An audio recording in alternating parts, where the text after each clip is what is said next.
Hello everyone. Finally budget 2021 हमारे सामने है और जैसा कि एक्सपेक्ट किया जा रहा था, स्पेकुलेशंस लगाए जा रहे थे कि ऐसा बजट होगा जो कभी देखने को मिलेगा नहीं। और अभी तक पास्ट में जितने बजट्स आए उनसे बिल्कुल डिफरेंट होगा। तो क्या वो रियलिटी है या नहीं है, ये डिस्कस करने का अब टाइम आ गया है। अभी तक स्पेकुलेशंस थे, अब हम डिस्कस कर सकते हैं कि क्या हमारे लिए बजट में है, एक कॉमन मैन के लिए है, इंडियन बिजनेस के लिए क्या है, एमएसएमई के लिए क्या है, और आगे चल के टैक्सेशन पॉइंट ऑफ व्यू से किन चीजों का हमें ध्यान में रखना है। तो जैसा कि हम सभी जानते हैं, बजट जो आज प्रेजेंट हुआ है honourable finance minister Nirmala Sitharaman ji के द्वारा किया गया है। और उनका ये सेकंड फुल टाइम बजट है। 2019 में से पहले उन्होंने बजट प्रेजेंट किया था। ये बजट जब आने वाला था तो बहुत स्पेकुलेशंस ऐसे लगाए जा रहे थे कि बहुत सारे चेंजेस हो सकते हैं, टैक्स में बेनिफिट्स मिल सकते हैं। और हो सकता है एक पॉइंट ये भी सोचने में आ रहा था कि कोविड का साल रहा है तो शायद कहीं ना कहीं ये कोविड सेस भी लगाया जा सकता है। तो स्पेकुलेशंस बहुत सारे थे।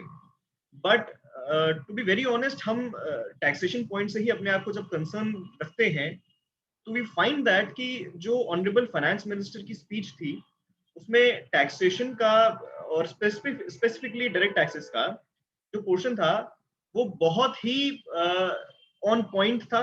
उसमें बहुत ज्यादा डिस्कशंस नहीं थे और ऑब्वियसली बहुत ज्यादा, आप जानते ही हैं कि रिलैक्सेशंस भी नहीं थे।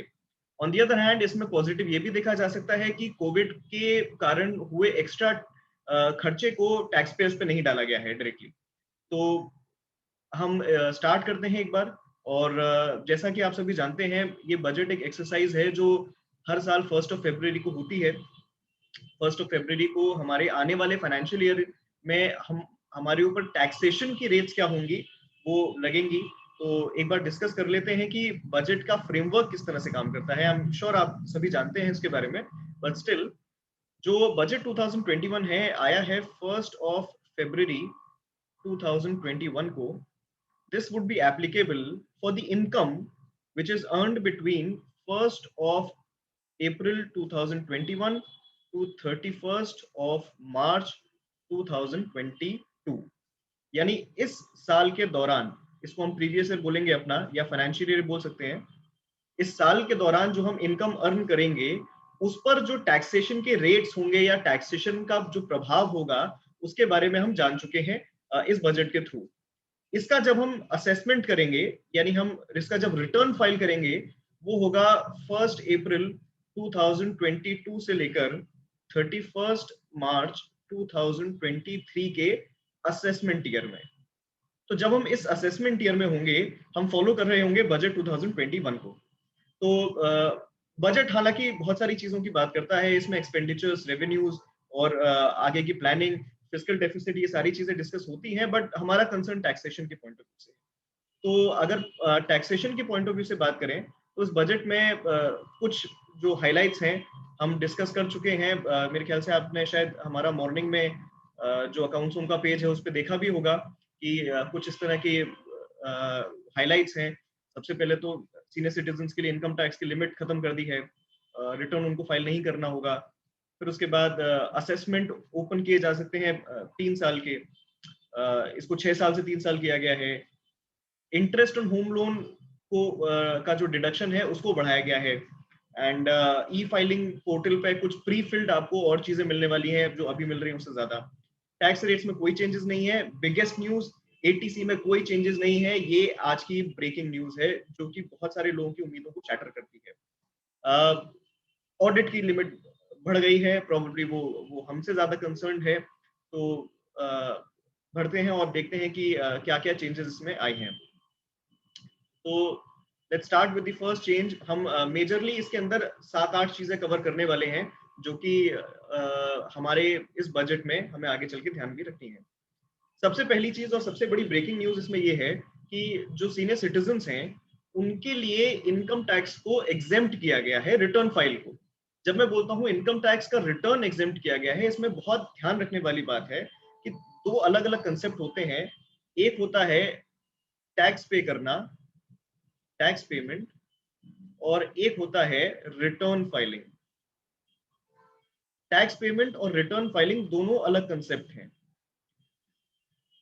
सीनियर सिटीजन्स यानी जो 75 से ऊपर होंगे उनके लिए रिटर्न फाइलिंग की छूट दी गई है, यानी उनको रिटर्न फाइल नहीं करना पड़ेगा, टैक्स उनका जाएगा। और इसमें भी कंडीशंस हैं जो हमें देखनी है। सबसे मोस्ट इंपॉर्टेंट कंडीशन है ऐसे सीनियर सिटीजन्स जिनके पास केवल पेंशन और इंटरेस्ट की इनकम आ रही है। तो ऐसे हम सपोज कर सकते हैं, हम समझ सकते हैं ऐसे लोग जो रिटायर्ड हैं, सीनियर सिटीजन्स जो रिटायर्ड हैं और उनके पास अब इनकम आ रही है पेंशन की, जिस अमाउंट को उन्होंने हो सकता है इन्वेस्ट किया हो तो वहां से अब उनको इंटरेस्ट मिल रही हो, तो उनके लिए रिटर्न फाइलिंग को एग्जेम्प्ट किया गया है। मॉर्निंग में कुछ न्यूज चैनल्स में देखने को मिला था ऐसा, जो कह रहे थे कि 75 साल से ऊपर के लोगों को टैक्स नहीं देना होगा। थोड़ी सी क्लैरिटी यहाँ पे देना जरूरी है कि ऐसा नहीं है उनके ऊपर टैक्स नहीं लगेगा। ऐसा बिल्कुल नहीं है कि वो इनकम टैक्स के दायरे से बाहर हो जाएंगे। टैक्स बिल्कुल लगेगा उनके ऊपर, और टैक्स लगेगा उनको टीडीएस के तौर पर। रिटर्न वो अपना फाइल ना करें, कोई इशू नहीं है, लेकिन जिस बैंक में उनका अकाउंट है वो बैंक उनको जब इंटरेस्ट का पेमेंट करेगा तो उसको टीडीएस डिडक्ट करना होगा। दो तीन कंडीशंस यहाँ पे समझने वाली हैं। सबसे पहले इसके लिए सेक्शन 194 लाया गया है। 194 इसका सेक्शन आया है, जो सेक्शन कहता है कि अगर सीनियर सिटीजन्स जिनकी एज 75 ईयर से ज्यादा है, उनका स्पेसिफाइड बैंक्स में अकाउंट है। अब ये बैंक्स कौन से स्पेसिफाइड हैं, विद टाइम स्पेसिफाई होंगे। उनका स्पेसिफाइड बैंक्स में अकाउंट है और साथ ही साथ इंटरेस्ट और पेंशन की इनकम है केवल। House property income not accepted, PGBP not accepted, capital gain not accepted. और साथ ही साथ उनको डिक्लेरेशन फाइल करना होगा बैंक के साथ। Now this is very important, this is similar to 15G 15H। आपको साल में एक डिक्लेरेशन फाइल करना होगा अगर आप सीनियर सिटीजन हैं और रिटर्न फाइल करना नहीं चाहते हैं आपकी सिंपल इस पेंशन और इंटरेस्ट इनकम की वजह से। तो प्रैक्टिकल कितना है देखना पड़ेगा, क्योंकि कई बार ऐसा होता था कि बहुत सारे सीनियर सिटीजन्स साल के एंड पर कुछ डिडक्शंस क्लेम करके टीडीएस का रिफंड लेते थे। तो शायद उस चीज को अवॉइड करने की यहाँ पर एक कोशिश है, या हो सकता है जेन्युइनली उनकी हार्डशिप बचाने के लिए कि वो सीनियर सिटीजन्स हैं, वो घर से बाहर जाके किसी के थ्रू रिटर्न फाइल कराएंगे, थोड़ा उनको उनके ऊपर कंप्लाइंस बढ़ जाएगा। तो इस चीज को हो सकता है अवॉइड करने के पर्पज से ये सेक्शन जो है वो लाया गया हो। खैर हमारे पर्पज से ये है कि ये फाइनेंशियल ईयर 2021 और 22 के लिए है, विच मीन्स कि अगर सीनियर सिटीजन आप हैं तो आपको 2021 का रिटर्न फाइल करना है। 2021 का रिटर्न फाइल करना है अगर आपकी लिमिट जो है वो 2.5 लाख रुपए से ऊपर है, आपकी इनकम 2.5 लाख से ज्यादा जा रही है, या आपने 139(1) के 7th प्रोविजो में से तीनों में से कोई भी कंडीशन आपकी कंप्लीट होती है। ऑफ कोर्स वो जो कंडीशन है आप जानते हैं, ये बिजली का बिल 1 लाख से ऊपर हो गया, फॉरेन ट्रैवल पे 2 लाख खर्च कर दिया, या बैंक अकाउंट में आपने 1 करोड़ रुपए जमा कराए।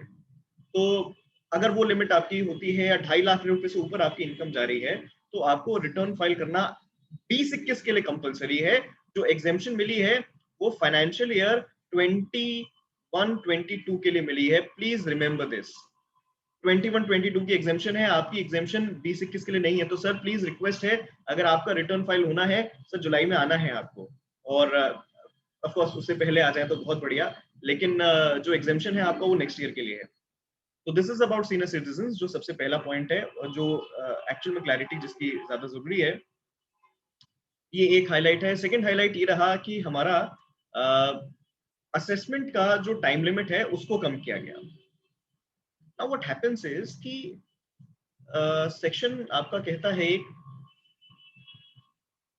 सेक्शन 147, कि अगर कभी इनकम का रिटर्न फाइल करने के बाद, प्रोसेस होने के बाद, आपके असेसिंग ऑफिसर एओ को ऐसा लगता है कि आपकी कोई इनकम टैक्स होने से छूट गई, तो आपको एक नोटिस भेजा जा सकता है सेक्शन 148 में, और ये कहा जा सकता है कि हम आपका केस दोबारा ओपन करेंगे और आपसे डॉक्यूमेंट्स मांगे जा सकते हैं, डिटेल इंफॉर्मेशन मांगी जा सकती है। सेक्शन 149 में उसकी टाइम लिमिट है। 149 में जो करंटली टाइम लिमिट है वो कहती है कि अगर आपका केस ए बी सी करके उसमें 3 टाइम लिमिट्स हैं। वो कहती है कि अगर आपका केस बी और सी में नहीं आ रहा तो आपके लिए 4 साल की टाइम लिमिट, 4 इयर्स। कहते हैं कि अगर आपका जो इनकम असेसमेंट से छूट गया वो 10 लाख है, 10 लाख से ज्यादा है, तो आपके लिए 6 साल की, और अदरवाइज 16 इयर्स।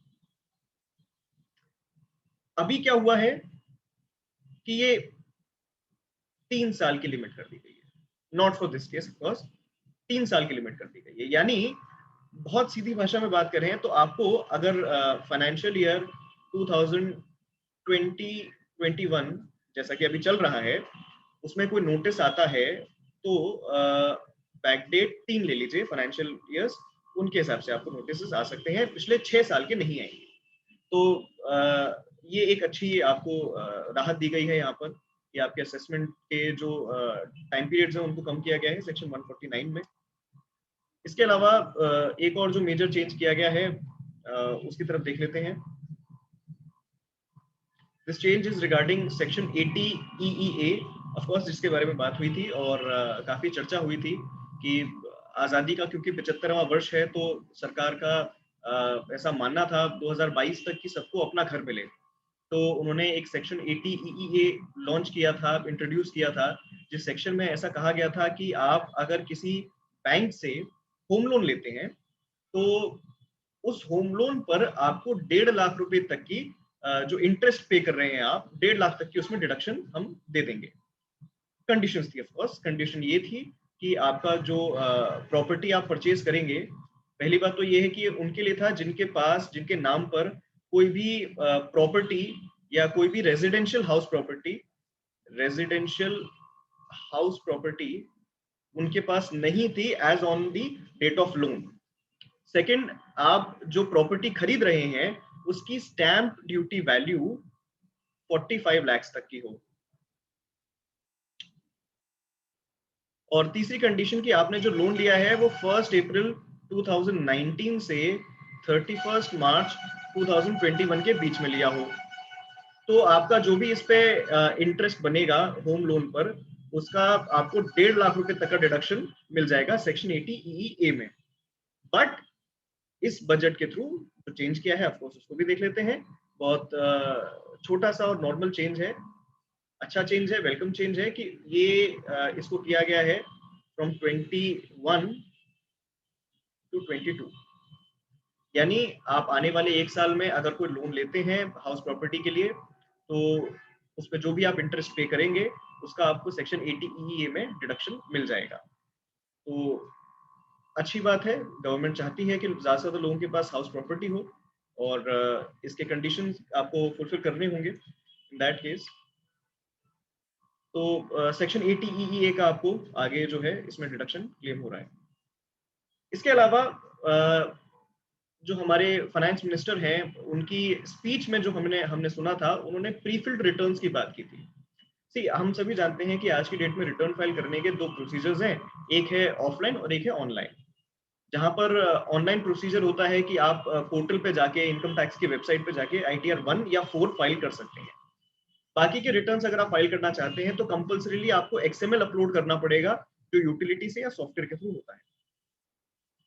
अब क्योंकि मेजॉरिटी लोग हमारे यहाँ पर ITR 1 और 4 करने वाले हैं, ITR 1 फाइल करते हैं, ITR 4 फाइल करते हैं, तो उनके लिए गवर्नमेंट ने कहा कि हम आपको ज्यादा से ज्यादा इंफॉर्मेशन पहले से ही आपके रिटर्न में प्रीफिल करके दे देंगे और आपको उस इंफॉर्मेशन को खुद से केवल चेक करना है और रिटर्न फाइल करना है। तो अभी तक जो आता था, हम मेजर इंफॉर्मेशन की बात करते हैं कि देखिए, एक तो सैलरी की इनकम थी वो प्रीफिल्ड आ जाती थी, वो आपके 26 AS से वो उठाते थे। इसके अलावा आपका TDS का जो अमाउंट डिडक्ट हुआ है वो आपका प्रीफिल्ड आता था। आपका सेल्फ असेसमेंट टैक्स आपने कोई पे किया है, प्रीफिल्ड आता था। आपका बैंक अकाउंट कोई अगर है तो वो लास्ट ईयर के रिटर्न से उठ के आ जाता था। अभी उन्होंने 3 चीजें और बोली हैं कि आपका अगर कैपिटल गेन हुआ है फ्रॉम लिस्टेड सिक्योरिटीज तो ये आ जाएगा, डिविडेंड इनकम आई है ये भी प्रीफिल्ड आएगी अदर सोर्सेज में, और interest income from banks and post office ये भी प्रीफिल्ड आएगा। देखिए, interest income from banks and post office तो जहां तक हमें याद है वो शायद अभी भी प्रीफिल्ड आता ही है, बट मैडम फाइनेंस मिनिस्टर ने इसको अपनी स्पीच में नेवरदलेस मेंशन किया ही है। तो ये भी चीजें प्रीफिल्ड होने से हमें लगता है कि एक थोड़ा सा जब आप ऑनलाइन रिटर्न फाइल करते हैं पोर्टल के थ्रू, काम आपका आसान हो जाता है, थोड़ा सा इजी गोइंग हो जाता है। तो ये और चेंजेस किए गए हैं रिटर्न के प्रीफिल्ड में, हालांकि रिटर्न्स के फॉर्मेट अभी नोटिफाई हुए नहीं है। Now the biggest news of the day is कि सर इनकम टैक्स की रेट्स में कोई चेंजेस नहीं है। सबसे बड़ा सर इसका मतलब क्या कि ओल्ड रेजिम और न्यू रेजिम कंटिन्यू हो रहा है?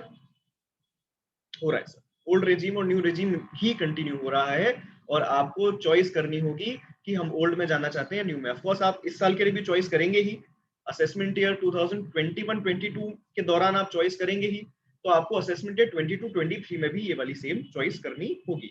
यानी एग्जेम्पशन लिमिट को 2.5 लाख से बढ़ा के नहीं किया गया है। जो विदाउट टैक्स लिमिट होती है अभी भी 5 लाख ही है, रिबेट वही 12,500 की मिल रही है आपको। सबसे अच्छी बात इसमें ये है कि कोविड का सेस नहीं लगाया गया, जो कि उम्मीद की जा सकती थी कि हो सकता है 4% सेस के ऊपर कुछ कोविड का भी सेस लगाते हैं। और ऐसा भी सुनने में आ रहा था कि जो थोड़े सुपर रिच लोग होते हैं या फिर जो हायर इनकम कैटेगरी है उसके ऊपर ज्यादा टैक्स लगाया जा सकता है। They have all been spared, उनके ऊपर कोई एक्स्ट्रा टैक्स नहीं लगाया गया, और साथ ही साथ मिडिल क्लास को भी कोई इसमें स्पेशल राहत नहीं दी गई है। तो इनकम टैक्स की रेट्स एज इट इज है, कोई चेंजेस नहीं है। जो आप अभी इस असेसमेंट ईयर में फॉलो करने वाले हैं वही आप नेक्स्ट ईयर असेसमेंट ईयर में भी फॉलो करेंगे। तो इनकम टैक्स की रेट्स में चेंज ना होना, इसका मतलब ओल्ड और न्यू रेजिम वाला कंसेप्ट कंटिन्यू होना। इसके साथ साथ ही जो सबसे बड़ी ब्रेकिंग न्यूज है वो ये भी है कि 80C भी एज इट इज है। बजट आया 1 तारीख को, और उसके एक हफ्ते पहले से ही बहुत हल्ला ये मच रहा था कि वो 1.5 लाख की लिमिट को 2 लाख करने वाले हैं। और जेन्युइनली बिलीविंग बहुत सारे लोग शायद इसकी तरफ इंक्लाइन भी हो रहे थे, और आपस में ये श्योरिटी मान ली गई थी कि हाँ वो जो लिमिट है वो बढ़ रही है। नहीं बढ़ रही है, फिलहाल तो नहीं बढ़ी है, और 80C की लिमिट अभी भी वही है। इसका मतलब आप LIC के प्रीमियम्स देते हैं, आप म्यूचुअल फंड्स कराते हैं, आप FDs कराते हैं 5 साल वाली, आप ट्यूशन फीस पे करते हैं, आप का एम्प्लॉइज कंट्रीब्यूशन है PF का, सारी लिमिट्स मिलाकर अभी भी आपको 1.5 लाख तक का ही डिडक्शन मिल रहा है। No other changes in this scenario. तो आपका जो एक 80G का भी ले लीजिए आप, या 80D का, DD का, 80E का, किसी में कोई चेंजेस नहीं है, TTA में भी कोई चेंजेस नहीं है। केवल एक जो सिंगल चेंज है वो सेक्शन 80EEA में है, जो आपका इंटरेस्ट ऑन होम लोन का था। 80EEA interest on home loan का जो था सेक्शन, उसमें भी क्या चेंज है? चेंज यही है कि वो अगर एक्सटेंड नहीं करते तो ये हमारे लिए इस असेसमेंट ईयर के लिए इररेलेवेंट हो जाता, जो कि अब एक और साल कंटिन्यू होगा। तो ये वाला जो सेक्शन है वो कंटिन्यू होगा। साथ ही साथ सैलरी के लिए जो स्टैंडर्ड डिडक्शन मिलता है, this is also very important, please remember, salary के लिए मिलने वाले स्टैंडर्ड डिडक्शन में कोई बदलाव नहीं है। यानी अभी भी कितना है? 50,000। सैलरी का standard deduction is still standard deduction is still 50,000 rupees only। 40 था, 40 से बढ़ा के 50 किया गया, अभी वही है, उसके आगे नहीं बढ़ा। तो 80C में कोई चेंजेस नहीं है, ये that's one of the main highlights। Now this is a very important concept and I'll tell you what, मैं एक बहुत इंपॉर्टेंट चीज ऑब्जर्व करके आप सबको बता सकता हूँ कि फाइनेंस मिनिस्टर की स्पीच से हमें एक लिमिटेड इंफॉर्मेशन ही मिली, और पॉसिबल भी नहीं था उनके लिए कि 2 घंटे में सारी चीजें बता देना। इसीलिए फाइनेंस मिनिस्टर की स्पीच के जस्ट बाद आने वाले अपडेट्स में सारी चीजें इनकॉर्पोरेट नहीं हो पाती। सारी चीजें इनकॉर्पोरेट करने के लिए हमें पढ़ना होता है finance bill, which is very very important for anyone who's concerned with taxation। आप टैक्सेशन से जुड़े हुए व्यक्ति हैं, आप ऑफ कोर्स इस चीज को समझेंगे कि अगर आपको बजट की पूरी इंफॉर्मेशन लेनी है तो आपके लिए केवल स्पीच से काम नहीं चलेगा उनकी, क्योंकि स्पीच में केवल हाइलाइट्स होंगे, छोटी छोटी बातें होंगी। और टू बी वेरी ऑनेस्ट, जो स्पीच में सुना है सबने सुना है, सबको पता होगा। सीनियर सिटीजन को एग्जेम्पशन मिल गई रिटर्न फाइलिंग से, सबको पता है। इंटरेस्ट ऑन होम लोन हो गया, सबको पता है।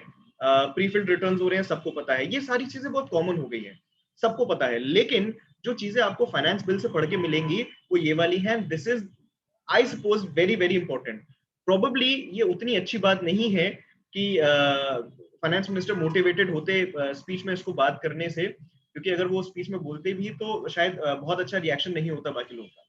खैर, द सिचुएशन इज कि let's suppose for any financial year, taking example financial year 2021-22 जो अब आने वाला है, इसका रिटर्न यानी इनकम टैक्स रिटर्न आप फाइल करते हैं ड्यू डेट तक, जो कि ड्यू डेट होती है 31 जुलाई 2022। ये मैं मान रहा हूँ नॉन ऑडिट वाले केस में, 31 जुलाई 2022 उसकी बाय डिफॉल्ट ड्यू डेट है, अनलेस एंड अनटिल वो एक्सटेंड ना हो जाए। खैर, तो ये डेट तक अगर आप रिटर्न फाइल कर देते हैं आपको कोई पेनल्टी नहीं लगेगी। ये होगा सेक्शन 139(1) का रिटर्न, यानी original return. This is called your original return. एक बार आपने ये डेट क्रॉस कर ली, उसके बाद आप रिटर्न फाइल कर सकते थे 31 मार्च 2023 तक, यानी असेसमेंट ईयर के एंड तक आप रिटर्न फाइल कर सकते थे। वो कर सकते थे आप सेक्शन 139(4) में, जो होता था बिलेटेड रिटर्न। इसका मतलब ये है कि सर वो आपको पेनल्टी के साथ या लेट फीस के साथ आपको देना पड़ेगा। 1000 रुपए की, 10,000 रुपए की, 5,000 रुपए की लेट फीस है, तो उसके साथ आप रिटर्न फाइल कर सकते थे, कोई दिक्कत नहीं थी। और अगर आपने कभी भी अपना रिटर्न या original return, belated return file कर दिया, जिसमें आपको पता चला कि कोई मिस्टेक थी, करेक्शन की जरूरत है, करेक्शन आप कर सकते थे उसी असेसमेंट ईयर के दौरान। आप कर सकते थे corrections under section 139(5) which is for revised return। ये सेक्शन बहुत इंपॉर्टेंट है, ये चेंज बहुत इंपॉर्टेंट है, इसके बारे में कहीं बात नहीं हो रही है। तो प्लीज आप इस वीडियो को अगर देख रहे हैं, ऑफ कोर्स देख ही रहे हैं तभी तो आप सुन पा रहे हैं सारी बातें, तो प्लीज मेरी रिक्वेस्ट है कि ये वाली बात के बारे में ज्यादा से ज्यादा अवेयरनेस फैलाइए लोगों को, बाद में नहीं तो दिक्कत आएगी। तो देखिए, हम रिटर्न 3 तरीके से फाइल कर सकते थे, या तो 139(1) में ओरिजिनल, और अगर ड्यू डेट तक फाइल नहीं किया तो लेट फीस के साथ 139(4) में बिलेटेड, और कभी भी फाइल किया भले ही आपने, रिवाइज आप कर सकते थे 139(5) में। अब यहां हुआ ये है कि 139(1) में तो कोई चेंज नहीं है, वो भी नहीं सकता। 139(4) और 5 में चेंज आ गया। क्या कि पहले आपके पास ऑप्शन था कि पूरे असेसमेंट ईयर के दौरान कभी भी रिटर्न फाइल कर लीजिए, एक बार आपकी ड्यू डेट निकल जाए। जुलाई में आपकी ड्यू डेट निकल गई, उसके बाद 31 मार्च तक अपना रिटर्न पूरे असेसमेंट ईयर के दौरान आप फाइल कर सकते थे। Not any more. इसके लिए 3 महीने की लिमिट कम कर दी गई, और ये 31 मार्च की बजाय इस लिमिट को किया गया है 31 दिसंबर 2022। यानी please listen to this very carefully, कि जुलाई के बाद आपने रिटर्न फाइल कर दिया, जुलाई तक आपने रिटर्न फाइल कर दिया, बहुत बढ़िया, कोई दिक्कत नहीं है। जुलाई के बाद करते हैं 31 दिसंबर तक ही कर सकते हैं विद लेट फीस ऑल्सो। आप 31 दिसंबर के बाद लेट फीस के साथ भी फाइल नहीं कर सकते हैं। इसका मतलब आपका रिटर्न उस साल फाइल ही नहीं होगा, रिवाइज भी नहीं होगा। वेरी इंपॉर्टेंट, मोस्ट इंपॉर्टेंट, कि आपका रिटर्न 31 दिसंबर के बाद रिवाइज भी नहीं होगा।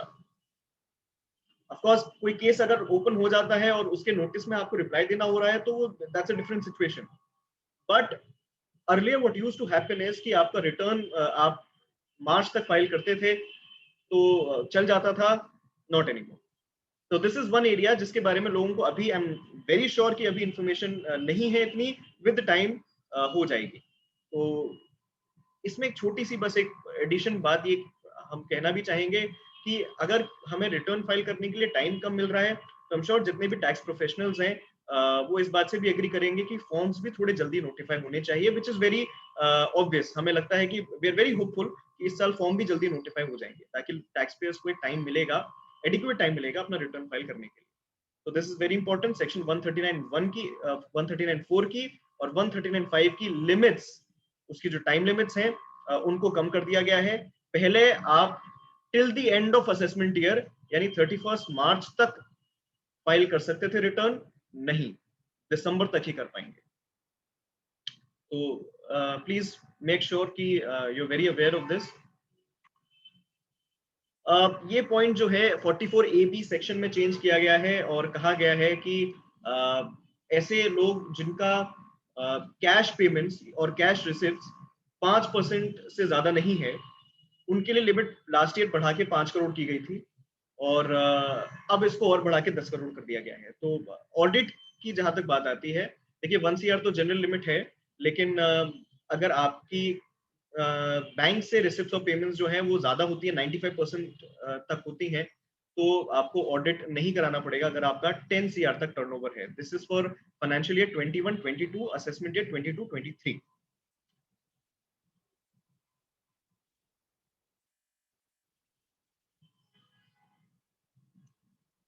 अगेन बहुत बड़ी बात जो कि कहीं डिस्कस नहीं हुई, स्पीच में तो बिल्कुल भी नहीं हुई और स्पीच के बाद हो रही है थोड़ा थोड़ा। GSTR 9C यानी रिकॉन्सिलेशन स्टेटमेंट, जीएसटी के ऑडिट को अब खत्म कर दिया गया है।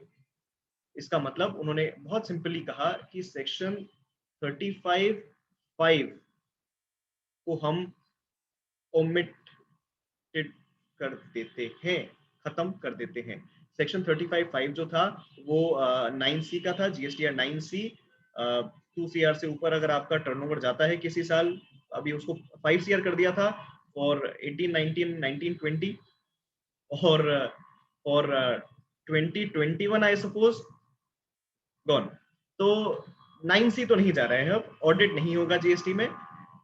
सेल्फ डिक्लेरेशन आपसे मांगा जा रहा है कि आप सेल्फ डिक्लेरेशन दीजिएगा जहां पर आपका जीएसटी का टर्नओवर आपके ऑडिटेड फाइनेंशियल स्टेटमेंट से रिकंसाइल करते हुए आपको रिकंसिलिएशन स्टेटमेंट उस केस में देना होगा। एनुअल रिटर्न की जहां तक बात है, कोई चेंजेस नहीं है। एनुअल रिटर्न का बहुत ज्यादा कोई बदलाव नहीं आया गया है, उसका फॉर्मेट ऑलमोस्ट सेम है। केवल जो चेंज आया है वो 9C अबॉलिश कर दिया गया है, ओमिट कर दिया गया है, GSTR 9C यानी GST audit. And that's it.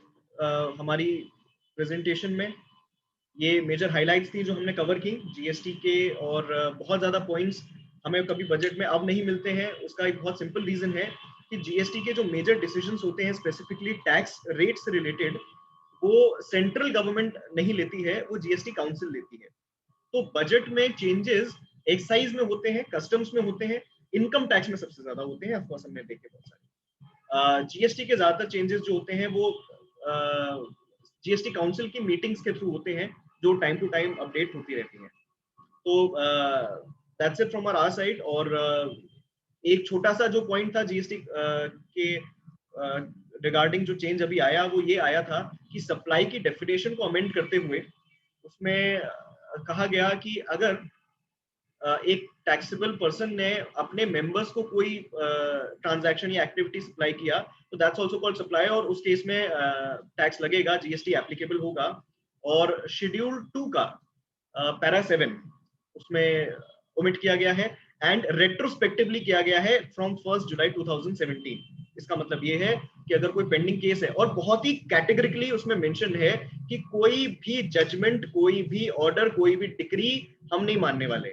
हम कोई भी डिग्री, कोई भी जजमेंट आ जाए, आप कोर्ट में कुछ भी करें, XYZ आप करते रहें, हम उसको नहीं मानने वाले। तो अगर कोई भी क्लब ने, टेक एन एग्जांपल, अपने किसी मेंबर को कुछ सप्लाई किया है, कुछ एक्टिविटी उसके साथ की है, तो they are not distinct person, they are distinct person, they are not the same person. तो उस केस में जीएसटी एप्लीकेबल होगा। तो दैट्स वन चेंज जो उन्होंने इसमें किया। और जो ऑफ कोर्स अब याद भी आ गया कि बड़ा अच्छा चेंज उन्होंने किया, अच्छा ही बोलेंगे उसको, और ऑप्शन भी नहीं है। सेक्शन 16 में 4 कंडीशंस होती हैं, सेक्शन 16 सबसेक्शन 2 में, जिस केसेस में आपको क्रेडिट मिलेगा। तो सेक्शन 16(1) कहता है सबको क्रेडिट मिल जाएगा, सेक्शन 16(2) कहता है किसी को क्रेडिट नहीं मिलेगा जब तक ये 4 कंडीशन पूरी नहीं होती हैं। उसमें एक और कंडीशन आ गई है, और बड़ी प्यारी कंडीशन है, कहती है कि आपको क्रेडिट तब तक नहीं मिलेगा जब तक आपके सप्लायर ने अपना GSTR 1 फाइल करके आपके GSTR 2A में वो डिटेल्स नहीं शो कर दी है। इसका मतलब ये है कि 36(4) कहीं नहीं जा रहा और 16(4) कहीं नहीं जा रहा, उसको और बल मिल गया है इस अमेंडमेंट के थ्रू। तो ये चेंजेस जो हैं वो बजट में किए गए हैं मेजरली। तो जहां तक टैक्सेशन की बात है, विल हैव टू सी कि इस बजट के चेंजेस जो हैं ऑन ग्राउंड क्या होते हैं, बट बहुत ज्यादा चेंजेस तो नहीं कह सकते हैं जो उम्मीद भी की जा रही थी। ऐसा कोई स्वीपिंग चेंज नहीं आया है इस बजट से। आपकी रेट्स ऑलमोस्ट सेम है, एटीसी आपके डिडक्शन सेम है, कोई रिजीम नहीं है नई, पुरानी रिजीम्स ही कंटिन्यू हो रही है, ओल्ड एंड न्यू वाला। एंड आई एम होपफुल कि आप और इस चीज के बारे में स्टडी करते रहेंगे। प्लीज थोड़ा सा इन्फॉर्मेशन इसकी ज्यादा अगर अच्छी लेना चाहते हैं तो प्लीज फाइनेंस बिल आप स्टडी कीजिए, वो आपको बहुत अच्छी इन्फॉर्मेशन देगा। फाइनेंस बिल से ज्यादा क्लैरिटी और कहीं नहीं मिल सकती है। तो that's it from our side. Thank you for very patiently listening to this. और इन फ्यूचर हमारे पेज को प्लीज फॉलो कीजिएगा, आप करते ही होंगे आई एम श्योर। और आपको कोई भी अपडेट्स आएंगे तो we'll let you know about this. We'll continue to update you with time. Thank you for time. Thank you so much. This is C. Rupal Garg signing off.